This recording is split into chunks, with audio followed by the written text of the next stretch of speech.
Bismillahirrahmanirrahim. Assalamualaikum warahmatullahi wabarakatuh.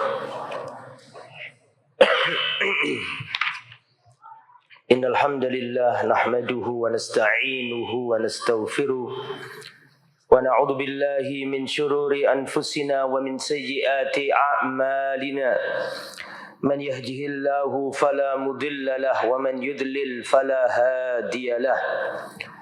Wa asyhadu an la ilaha illallah wahdahu la syarika lah wa asyhadu anna Muhammadan abduhu wa rasuluh la nabiyya wa la rasula ba'dah. Allahumma salli wa sallim wa barik ala nabiyyina wa habibina Muhammad wa ala alihi wa sahbihi ajma'in.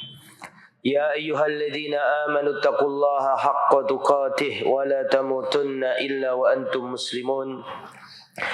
Ya ayyuhan nasu taqu rabbakumul ladzi khalaqakum min nafsin wahidah wa khalaqa minha zawjaha wa batha minhuma rijalan katsiran wa nisaa'a wattaqullaha alladzi tasaaluna bihi wal arham innallaha kana 'alaikum raqiba.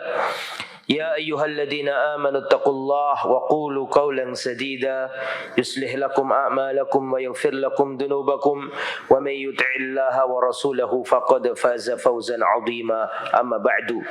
Fa inna asdaqal hadisi kitabullah wa khairal huda huda Muhammadin sallallahu alaihi wasallam wa syarrul umuri muhdatsatuha wa kullu muhdatsatin bid'ah wa kullu bid'atin dhalalah wa kullu dhalalatin finnar.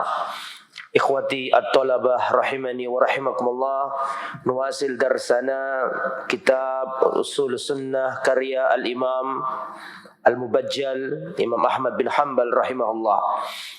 Kita telah sampai pada atau kemarin terakhir kita membahas asy-syafa'ah. Dan sekarang kita akan membahas tentang Dajjal ya. Min usul as-sunnah, termasuk pokok-pokok ajaran ahlu sunnah menurut Imam Ahmad adalah al-imanu bi annal masihad dajjal kharijun. Wajib mengimani bahwa Dajjal akan keluar, akan muncul. Dajjal bukan turun ya, tapi keluar. Beda dengan Nabi Isa. Kalau Nabi Isa itu apa? Turun. Tapi kalau Dajjal bukan turun, tapi kharijun, keluar. Wal imanu annal masihad dajjal kharijun. Ahlus sunnah wal jamaah mengimani bahwa nanti Dajjal akan muncul ya. Maktubun baina ainaihi kafirun. Tertulis di antara dua matanya Dajjal itu, di antara dua matanya Dajjal, tengah-tengahnya berarti ada tulisannya apa? Kafirun. Wal ahadisul lati ja'at fihi wal imanu bi anna dzalika kainun. Wajib mengimani hadis-hadis yang datang ya membawa berita tentang Dajjal ini. Dan itu sangat banyak sekali. Wal imanu bi anna dzalika kain, dan wajib diimani bahwa itu akan terjadi. Bahwa Dajjal akan muncul. Sebagaimana dalam riwayat dikatakan, ma ba'asallahu min nabiyyin illa andara qaumahu al-a'war al-kazzab. Tidaklah Allah mengutus seorang nabi kecuali pasti nabi itu memperingatkan umatnya dari bahaya al-a'war. Al-a'war itu si buta sebelah. Kata orang Jawa piteng. Ya, gak ada bahasa Indonesianya. Bahasa Indonesianya yang buta sebelah. Al-a'war itu buta satu. Ya, al-kazzab sang pendusta. Innahu a'war, sesungguhnya Dajjal itu buta sebelah. Wa inna rabbakum laisa bi'awar, dan sesungguhnya Tuhanmu Allah Subhanahu wa taala tidak awar, tidak buta sebelah. Maktubun baina ainaihi kafirun, ada di antara kedua matanya Dajjal tulisan yang bertuliskan apa tadi? Kafirun. Nah, ini termasuk pokok ajaran Ahlus Sunnah. Ahlus Sunnah meyakini bahwa Dajjal akan muncul. Berarti sekarang Dajjal sudah ada belum? Sudah. Dajjal sudah ada. Gak disampaikan di kitab ini ya. Dalam riwayat yang terkenal, mungkin antum juga sudah sering mendengarkan riwayat dari sahabat Nabi siapa? Tamim Ad-Dari, Abu Ruqayyah. Beliau dulu agamanya Kristen. Siapa namanya tadi? Tamim Ad-Dari yang meriwayatkan hadis Ad-Dinun Nasiha. Beliau ini waktu masih Kristen pernah berlayar dengan teman-temannya naik kapal. Tiba-tiba terombang-ambing di mana? Di samudra. Kemudian terdampar di sebuah pulau. Tiba-tiba di pulau yang asing itu datanglah makhluk yang aneh, yang seluruh tubuhnya penuh dengan apa? Bulu. Sampai nggak bisa ditengarai mana bagian depan dan mana bagian belakang. Saking lebatnya bulu itu. Kemudian siapa tadi namanya? Siapa tadi? Tamim Ad-Dari ini berkata, "Ma anta, kamu itu apa?" Ya, terus dia menjawab bahwa dia adalah apa? Al-Jassasa. Bukan Dajjal, belum, Dajjalnya belum. Jassasa. Makhluk yang aneh yang banyak apa tadi? Bulunya itu. Terus diajak sama makhluk aneh ini menuju ke sebuah ma'bad, kayak kuil kuno begitu. Tempat penyembahan begitu, altar begitu. Ternyata di dalam bangunan ini pulau terpencil. Sekarang di mana Ustaz? Wallahu a'lam. Kita nggak tahu. Ya, di pulau tersebut ternyata di kuil tersebut ada manusia besar yang diapakan? Dirantai. Inilah Dajjal. Dajjal berkata kepada mereka ini, "Kamu datang dari mana kalian ini?" Datang dari Arab.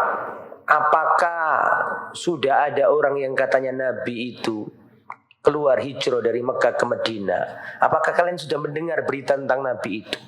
Kebetulan Tamim Ad-Dari sudah paham bahwa di Mekah hijrah ke Madinah ada seorang ngaku Nabi namanya siapa? Muhammad. Tapi Tamim Ad-Dari masih belum masuk Islam. Nanti jadi sebab keislamannya Tamim Ad-Dari. Iya, disampaikan bahwa ada namanya siapa? Muhammad. Terus tanya tentang bagaimana dengan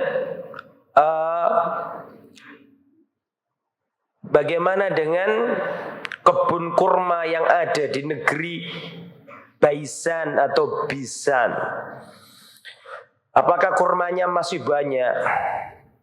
Maka dijawab sama Tamim Ad-Dari, Bisan itu di Palestina. Saya pernah lewat di situ dan kurmanya masih banyak. Cuman kalau dibandingkan dengan dulu ya jelas beda. Sekarang udah mulai apa? Banyak ditebang-tebang begitu. Sekarang dikuasai Israel. Iya masih banyak. Kurma di pohon apa? Kurma di kota, namanya kota apa tadi? Baisan atau Bisan. Kata Dajjal nanti akan habis kurmanya itu. Terus tanya lagi tentang mata air Zuhar kalau nggak salah. Apakah airnya masih ada? Iya masih ada. Terus tanya juga tentang danau apa? Tiberias atau danau Tobaria. Apakah airnya masih banyak? Iya. Kata Dajjal nanti airnya akan apa? Menyusut dan mengering. Singkat kata, ini hadisnya panjang. Kemudian Tamim Ad-Dari ini menjadi sebab keislamannya. Setelah itu, setelah beliau kembali ke tanah Arab, datang ke Madinah, cerita ini, ya, Tamim Ad-Dari cerita ke Nabi dan masuk Islam. Ya, sehingga itu adalah secuil informasi yang diberikan Allah melalui Tamim Ad-Dari ya tentang keberadaan siapa? Dajjal. Jadi Dajjal sudah ada, cuma belum muncul. Dan nanti akan muncul di mana? Di arah timur, di Isfahan. Isfahan sekarang ada di mana? Iran. Dan akan diikuti oleh orang-orang Yahudi Isfahan. Dan Isfahan sekarang banyak Yahudinya, itu coba cek. Isfahan di Iran ada Yahudi, dan nanti akan Dajjal muncul di sana dan diikuti oleh orang-orang Yahudi di kota Isfahan. Dan nanti Dajjal akan menyambangi atau mendatangi negeri-negeri.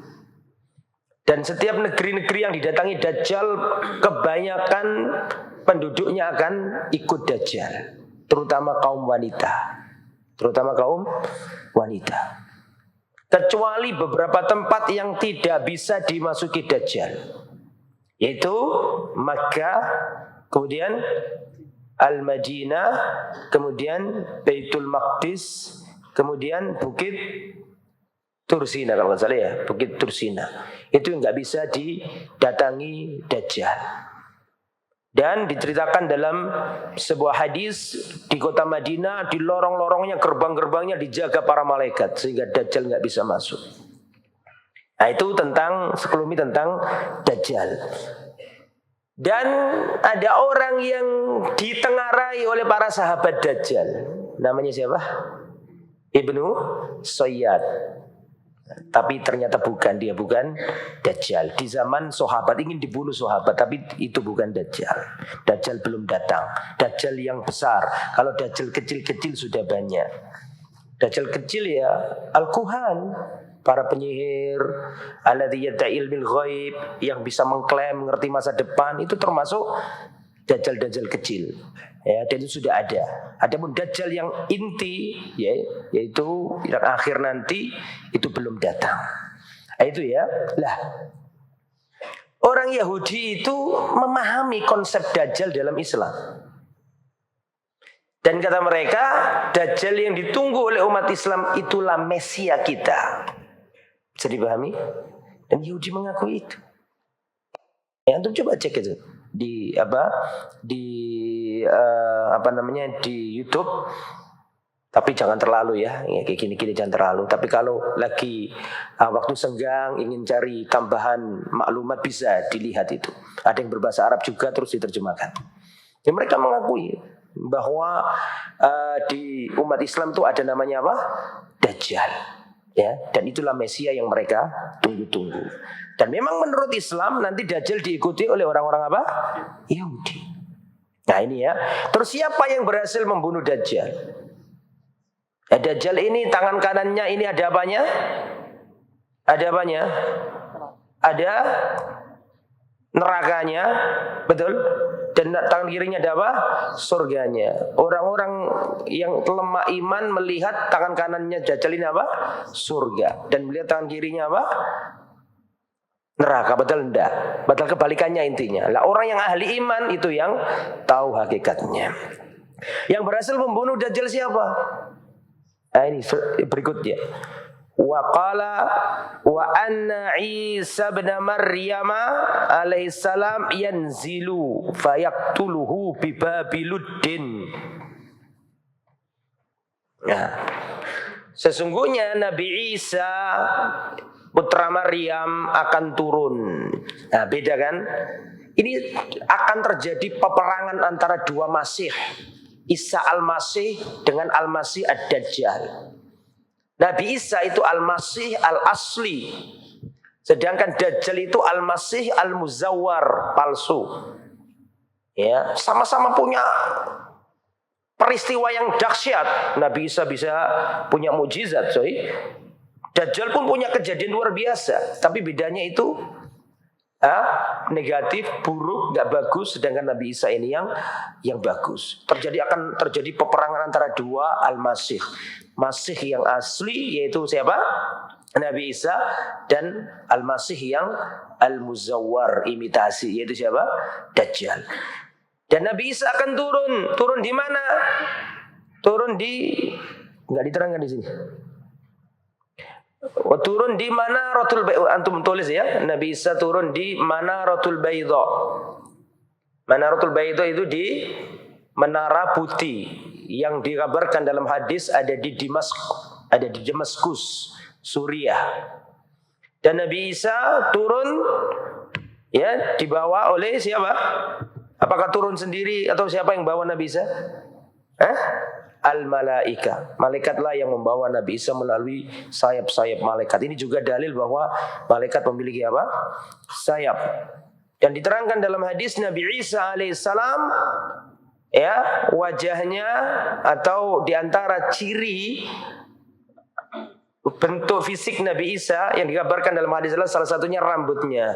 Kata Nabi, rambutnya Nabi Isa itu seperti orang yang keluar dari kamar mandi, klimis, seakan-akan netes apa?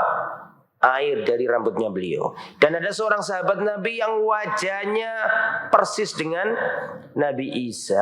Namanya siapa? Kata Rasulullah, aku melihat Isa alaihissalam dan orang yang paling mirip dengan Isa adalah siapa? Tidak pernah tahu? Urwah bin Mas'ud radhiyallahu anhu. Jadi sahabat Nabi yang wajahnya paling mirip dengan Nabi Isa adalah Urwah bin Mas'ud. Nabi Isa turun tidak membawa syariat baru. Nabi Isa turun untuk 3 hal. Di antaranya apa aja?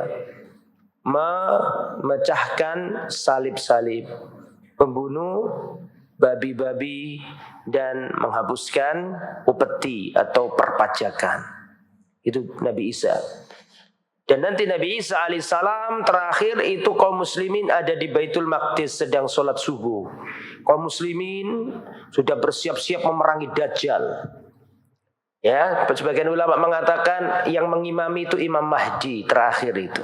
Dan datang Nabi Isa alaihissalam ketika kaum muslimin sedang sholat. Maka sang imam yang ikut sholat di Masjid Al-Aqsa pada waktu itu orang yang ngerti agama semua. Ketika Nabi Isa turun, mereka langsung paham, ini Nabi Isa ini. Ini yang kita kaji selama lamanya, ini beliau ini sudah. Ciri fisiknya sesuai dengan timingnya, datang di bumi Syam.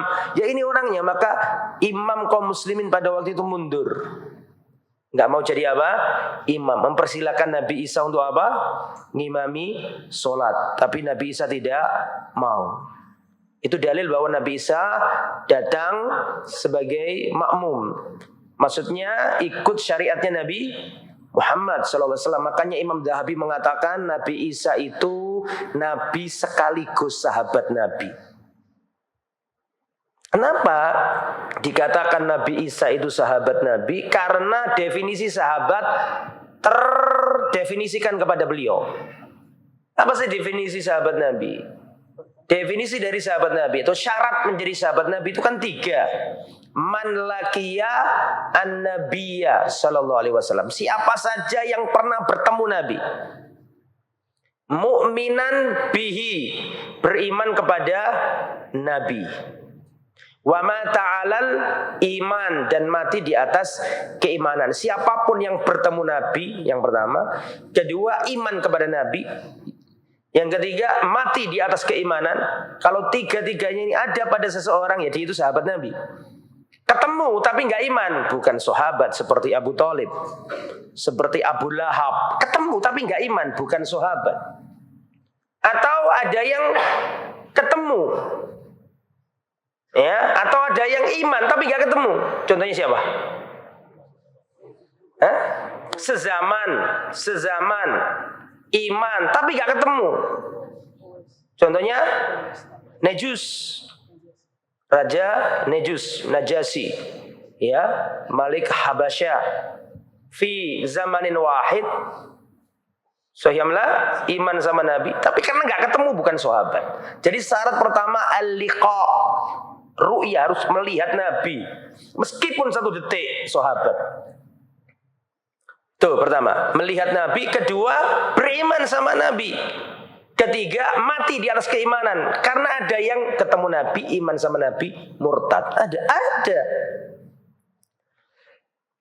ketemu Nabi, iman sama Nabi, ikut hijrah ke Madinah, di Madinah membunuh orang, balik ke Mekah.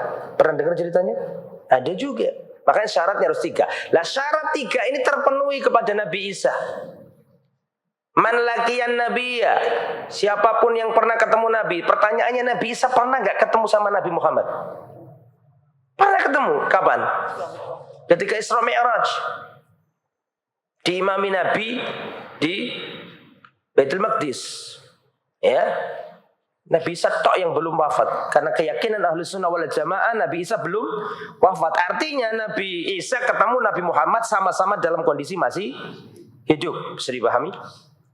Yang kedua, beriman sama Nabi apa enggak Nabi Isa? Beriman. Dalilnya terakhir beliau enggak membawa ajaran Nasraniyah, tapi beliau membawa ajarannya Nabi Muhammad sallallahu alaihi wasallam. Ketiga, dan nanti Nabi Isa wafat di atas keimanannya ini. Makanya Imam Zahabi seingat saya di antara para ulama yang mengatakan bahwa Nabi Isa ini selain Nabi, beliau juga sahabat Nabi Muhammad sallallahu alaihi wasallam, dan termasuk sahabat Nabi yang belum wafat sampai sekarang. Siapa? Nabi Isa. Nah, nanti Nabi Isa alaihissalam akan memimpin kaum muslimin memerangi Dajjal. Dan akhirnya Nabi Isa alaihissalam berhasil membunuh Dajjal. Di mana? Itu Bibabiluddin. Di pintu Lut. Pintu Lut itu ada di dekat Baitul Maqdis, tapi bukan di Baitul Maqdis. Karena Dajjal nggak bisa masuk apa? Baitul Maqdis, tapi dekat dengan Baitul Maqdis. Sekarang di Palestina, Babul Lut itu. Ketika Dajjal melihat Nabi Isa, maka Dajjal leleh seperti lelehnya garam di dalam apa? Cairan. Itu ya. Itu tentang Nabi Isa alaihissalam. Dan keyakinan manusia terhadap Nabi Isa ada 3. Keyakinan manusia terhadap Nabi Isa ada 3. Keyakinan pertama adalah keyakinan yaitu orang-orang ahlul jafa. Orang-orang yang meremehkan, yang menuduh Nabi Isa ini bukan Nabi. Dan mengatakan bahwa Nabi Isa ini anak hasil zina. Dan menganggap ajaran Nabi Isa adalah ajaran ahli bid'ah. Iya, Nabi Isa itu disalib menurut mereka. Nabi Isa itu, perhatikan, orang-orang Yahudi memprovokasi tentara Romawi untuk menangkap Nabi Isa dan menyalib Nabi Isa dengan dakwaan apa? Karena dianggap Nabi Isa ini membawa ajaran baru, al-muhdats. Nabi Isa dituduh mubtadi' oleh orang-orang Yahudi, memakai tangannya orang-orang Romawi untuk menghukum Nabi Isa. Tapi Nabi Isa diselamatkan oleh Allah Subhanahu wa taala. Jadi yang pertama adalah kelompok ahlul jafa.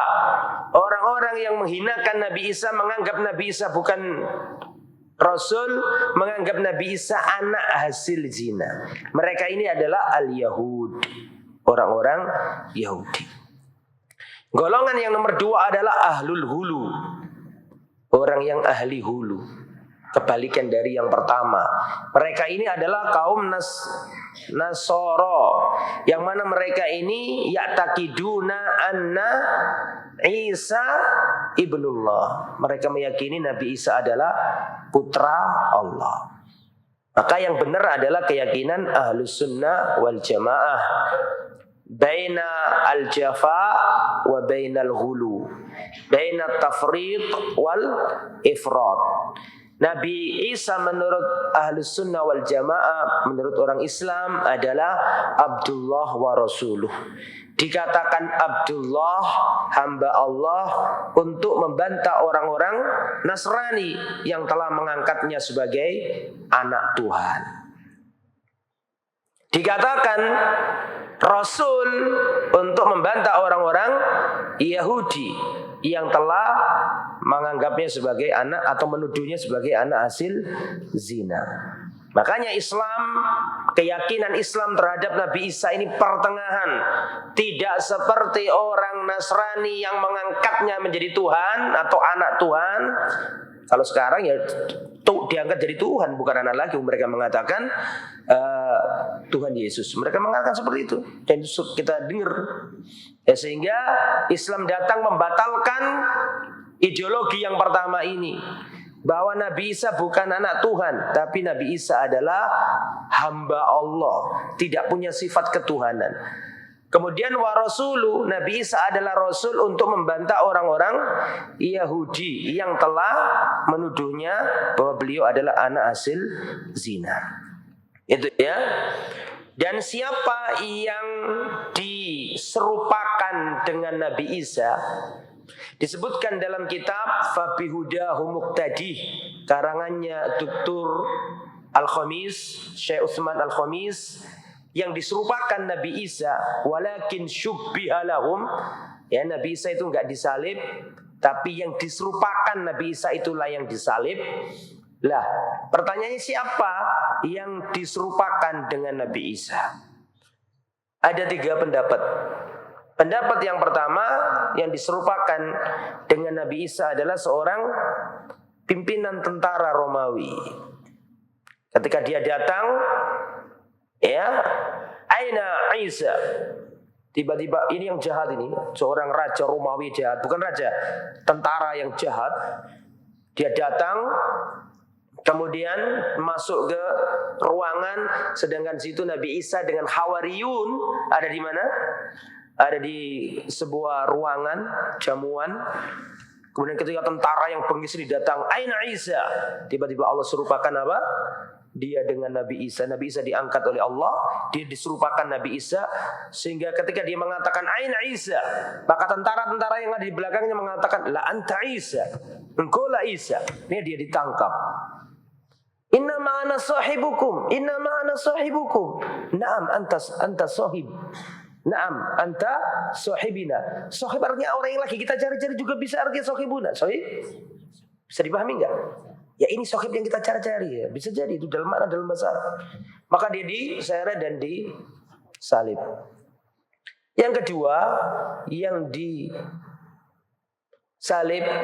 ini yang sering terkenal sejak kita kecil, yaitu muridnya Nabi Isa yang baleloh, muridnya Nabi Isa yang pengkhianat, namanya Judas Iskariot.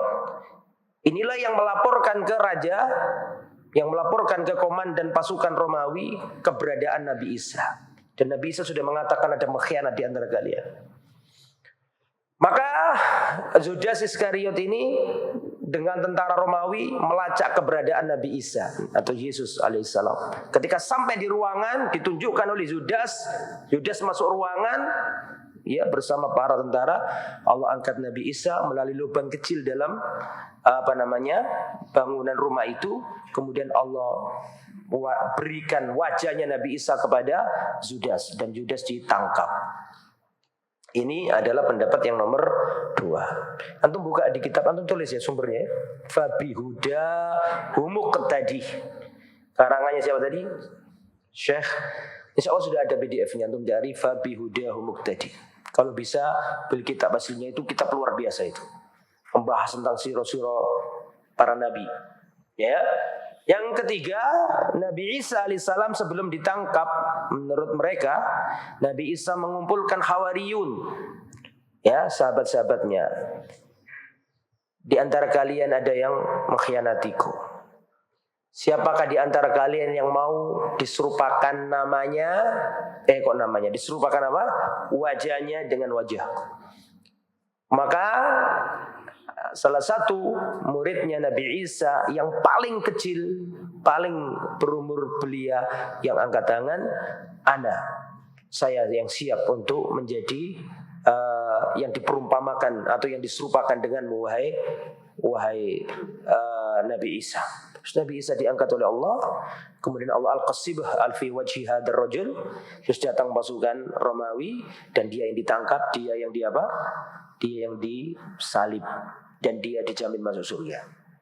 Itu ada 3 pendapat. Nabi Isa alaihissalam satu-satunya nabi yang tidak pernah memanggil wahai kaumku. Berbeda dengan seluruh nabi. Seluruh nabi mengatakan ya qaumi. Wa idh qala Musa liqaumihi ya qaumi. Seluruh para nabi memanggil kaumnya dengan ya qaumi, mau Ibrahim, mau Nuh, mau Muhammad sallallahu alaihi wasallam, mau Musa, Harun, Yakub, Daud, semua manggil kaumnya dengan ya ma'syara qaumi, wahai kaumku. Kecuali Nabi Isa. Nabi Isa enggak, cari di Quran enggak akan ketemu. Nabi Isa ngomong wahai kaumku, enggak ada. Mengapa? Kenapa?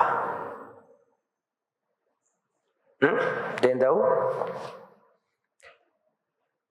Karena li'annal qauma fil lugha al-arabiyyah bimakna akriba al-ab.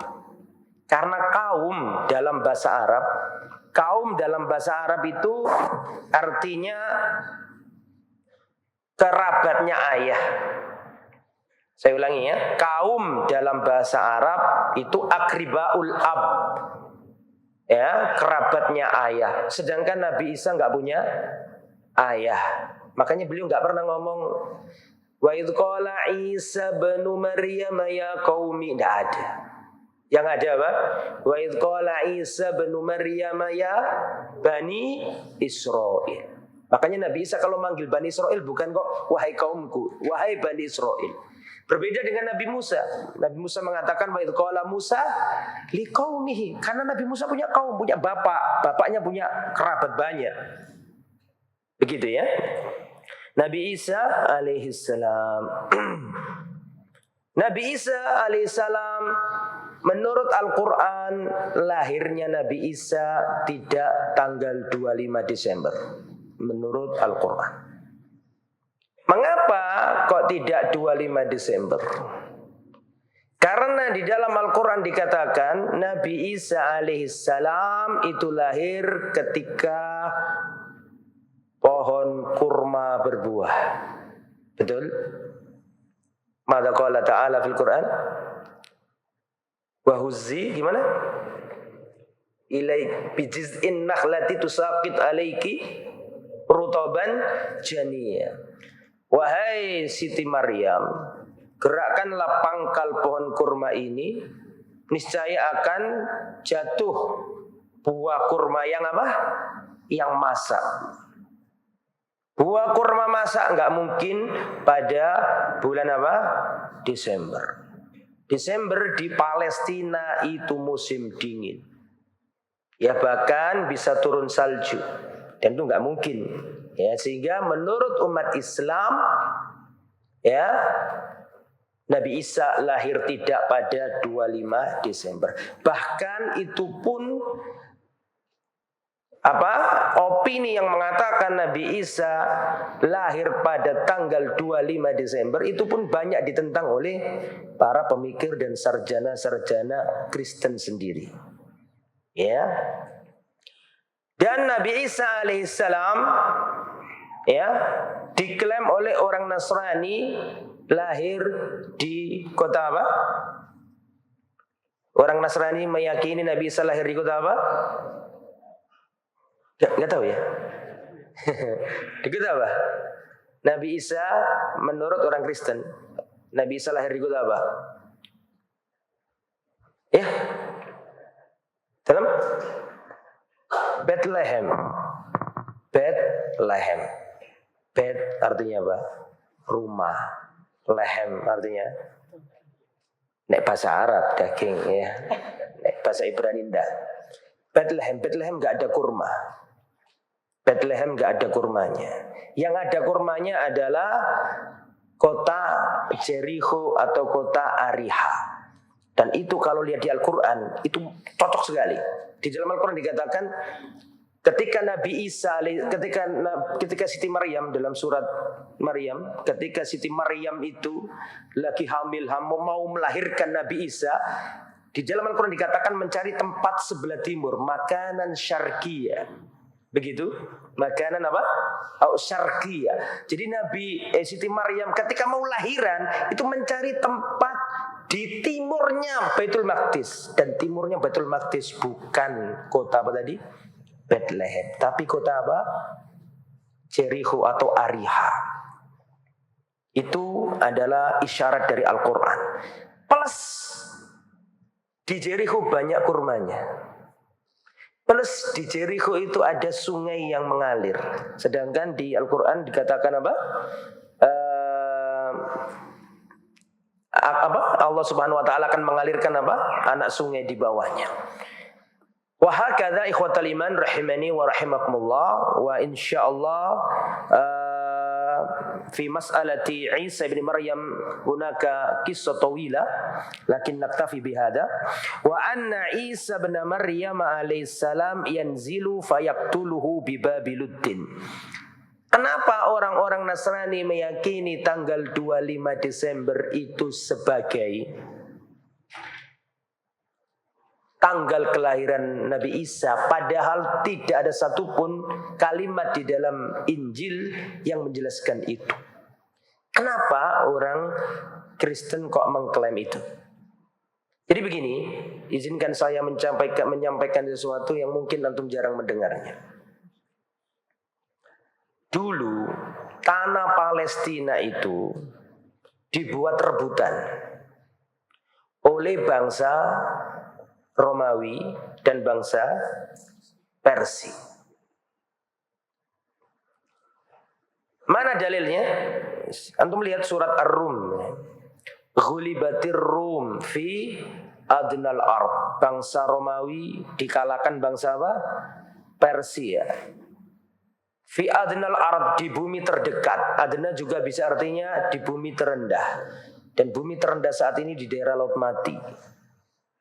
Artinya di daerah Palestina dulu itulah tempat yang diperebutkan oleh Persia dan Romawi. Romawi dan Persia silih berganti. Kadang-kadang Palestina dikuasai Romawi, kadang-kadang dikuasai Persia. Terus silih berganti. Makanya dalam Al-Qur'annya hulibatir rum fi adnal ard. Bangsa Romawi dikalahkan bangsa Persia di bumi terdekat atau di bumi terendah. Ini daerah Palestina segitu. Maka Kaisar Romawi ingin mematenkan, ini jauh Nabi Muhammad belum lahir. Nabi Muhammad belum apa? Belum lahir. Maka orang-orang Romawi, Kaisar Romawi ingin memanenkan atau menjadikan permanen wilayahnya apa? Palestina menjadi miliknya Romawi. Maka Kaisar Romawi masuk Islam. Kok masuk Islam? Masuk agama apa? Agama apa? Kristen.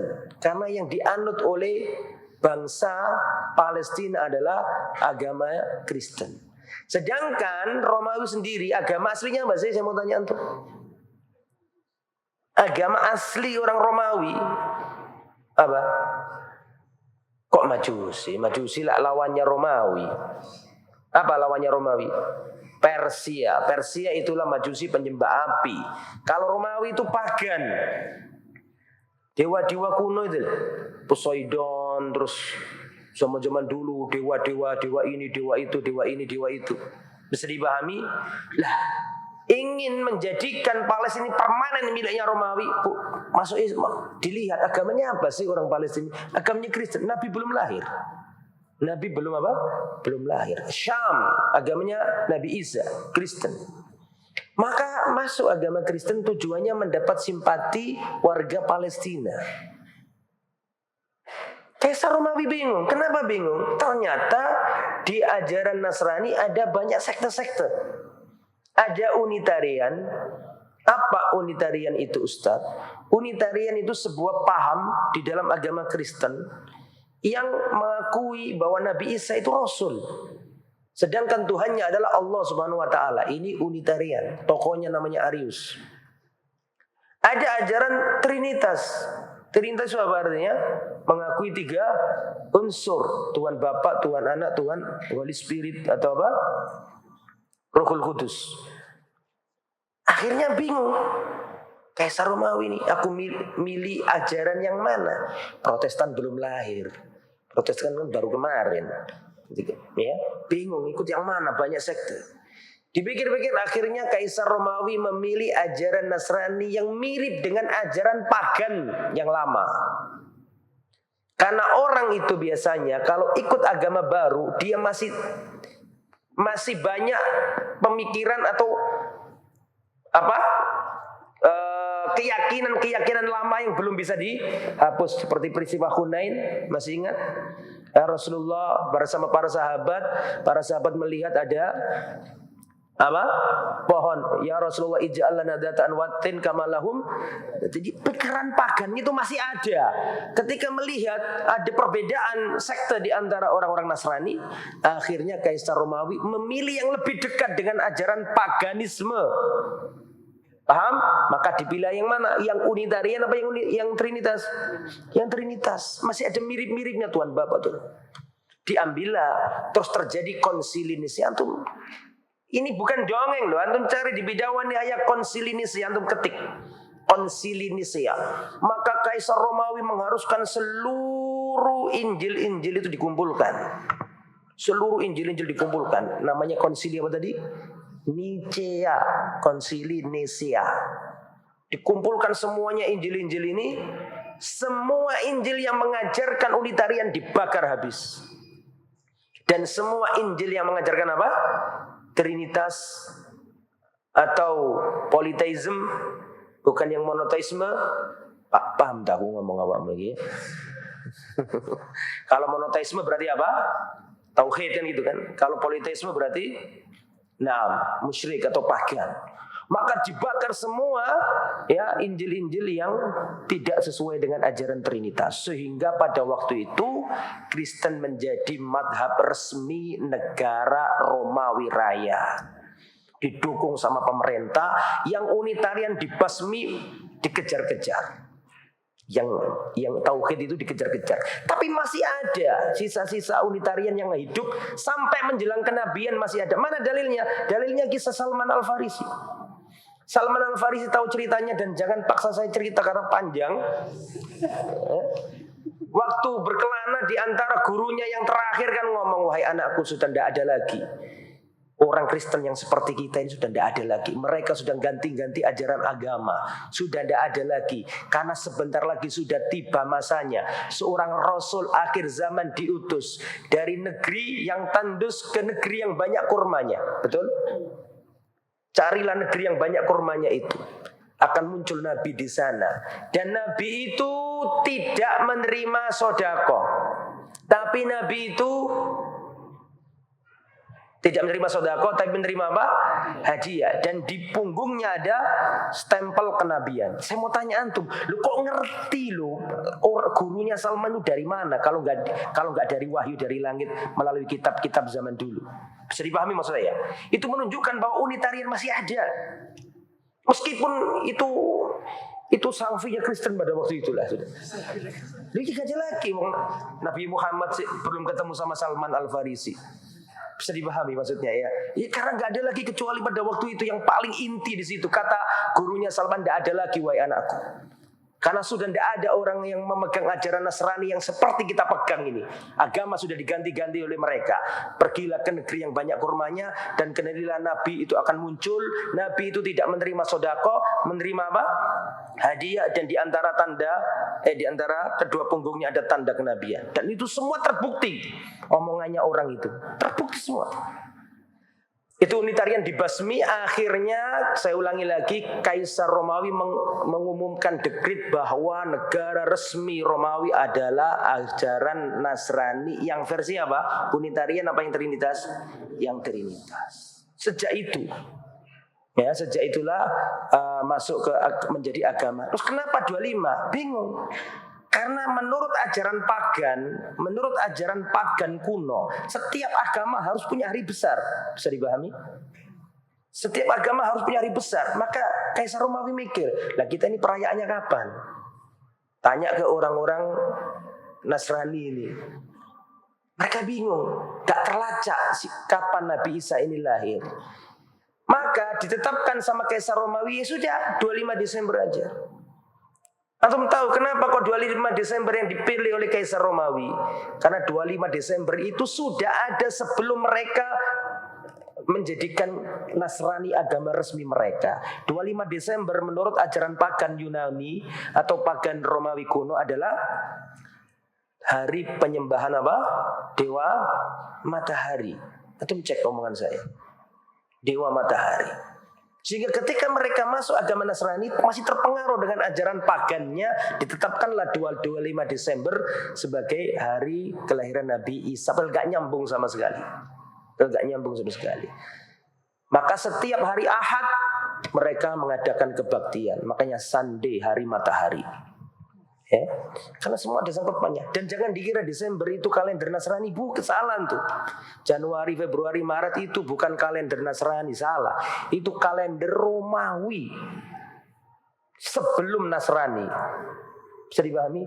Januari, Februari, Maret, April, Mei, Juni, Juli, Agustus, September sampai terakhir itu jangan dipahami itu adalah kalender Nabi Isa. Itu sebenarnya kalender apa? Romawi pagan. Karena mereka sebelum masuk agama Nasrani mereka sudah punya penanggalan itu. Adzan dulu, setelah itu dilanjut. Ada pertanyaan silakan. Ustaz, apakah Nabi Isa dimakamkan di samping Nabi Muhammad sallallahu alaihi wasallam? Wallahu a'lam. Wallahu a'lam. Saya tidak tahu apa ada riwayat apa tidak. Wallahu a'lam.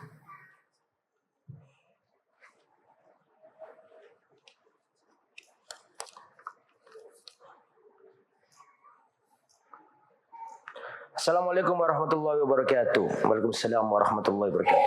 Afwan Ustaz, di pertemuan minggu kemarin antum menyebutkan Nabi Ibrahim berbohong 3 kali. Apa saja itu? Itu kan PR itu ya kan? Siapa yang bisa angkat tangan? Kemarin kalau nggak salah saya katakan yang bisa saya kasih dia gitu ya. Siapa? Antum yang tanya, antum yang jawab ini. Oh, bukan antum ini. Oh iya. Fadal, yang pertama yang bagaimana?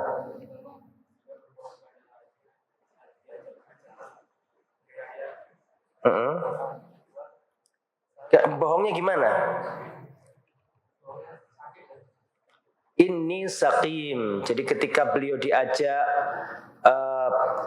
penyembahan, perayaan, penyembahan berhala, Nabi Ibrahim mengatakan aku sakit supaya nggak ikut gitu loh.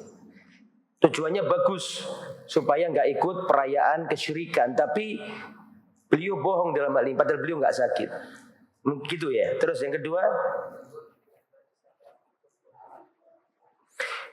iya jawabannya apa? Ya, yang kedua Nabi Ibrahim ditanya oleh Nabi Ibrahim kan mencari patung-patung tuh. Ditinggalkan yang besar. Ditanya orang-orang, "Hei Ibrahim, siapa yang mencari patung-patung ini?" Kata Nabi Ibrahim gimana? Yang besar ini yang telah memecah yang lain. Nah, ini sebenarnya Nabi Ibrahim tuh nggak bohong, tapi ngajak mereka berargumen gitu loh. Tentu mereka mengatakan bagaimana patung kok bisa mecah-mecah. Nah, makanya kan ngapain kalian sembah kan gitu. Tujuannya itu mengajak berargumentasi. Tapi karena ini beliau nggak bisa ngasih apa? Syafaat kemarin. Yang nomor 3.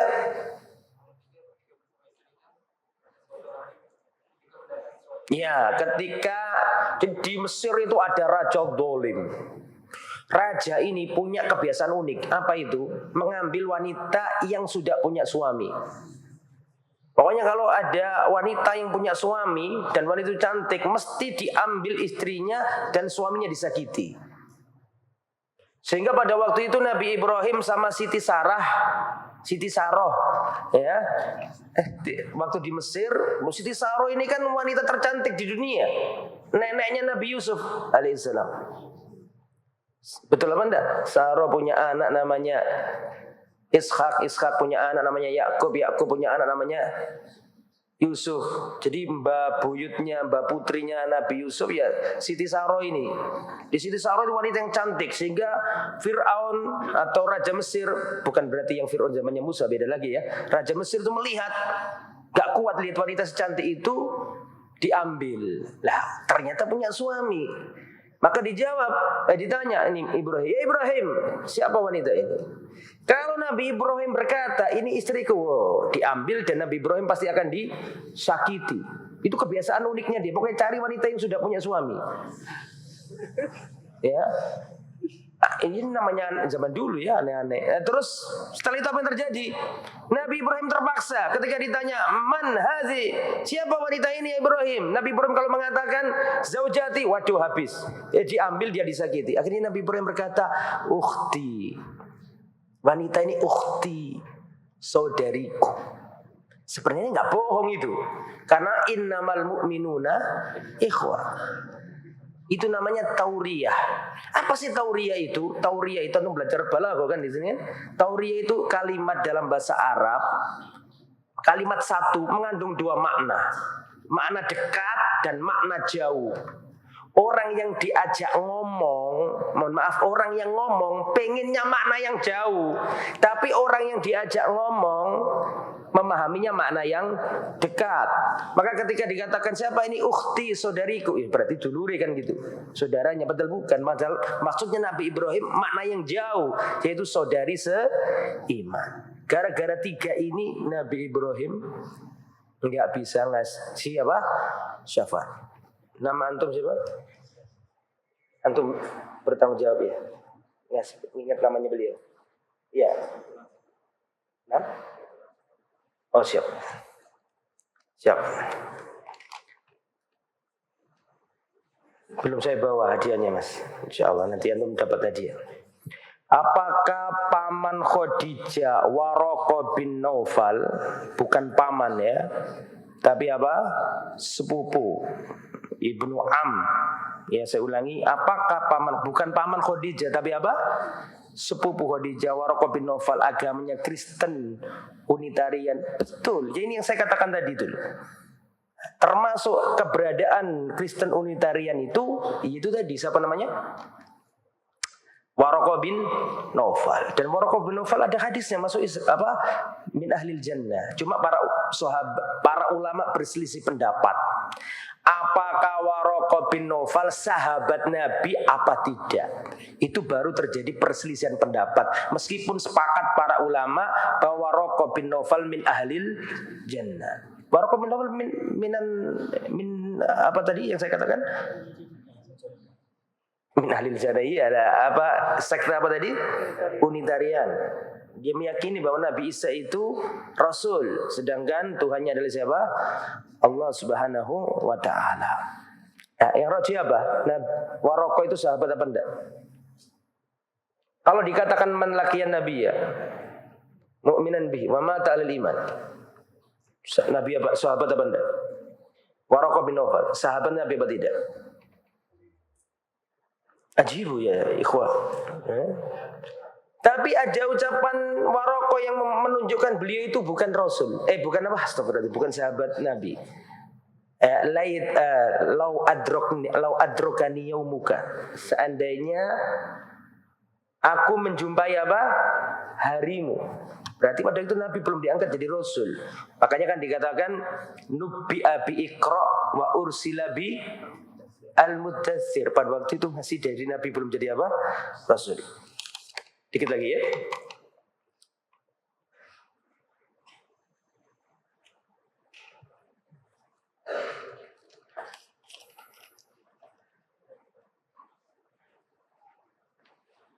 Bagaimana cara membantah orang yang mengatakan Nabi Khidir masih hidup? Allahu a'lam bishawab. Nabi Khidir sudah wafat ya, sebagaimana keumuman manusia lainnya. Wallahu alam ya. Jadi saya nggak tahu dari mana orang yang mempunyai anggapan Nabi Khidir itu masih hidup. Wallahu alam. Wallahu alam bishawab. Naktafi bihadzal qadar, insyaallah nuwasil fil liqa akhar. Kita tutup dengan bacaan kafaratul majlis. Subhanakallahumma wa bihamdika asyhadu an la ilaha illa anta astaghfiruka wa atubu ilaik. Wassalamualaikum warahmatullahi wabarakatuh.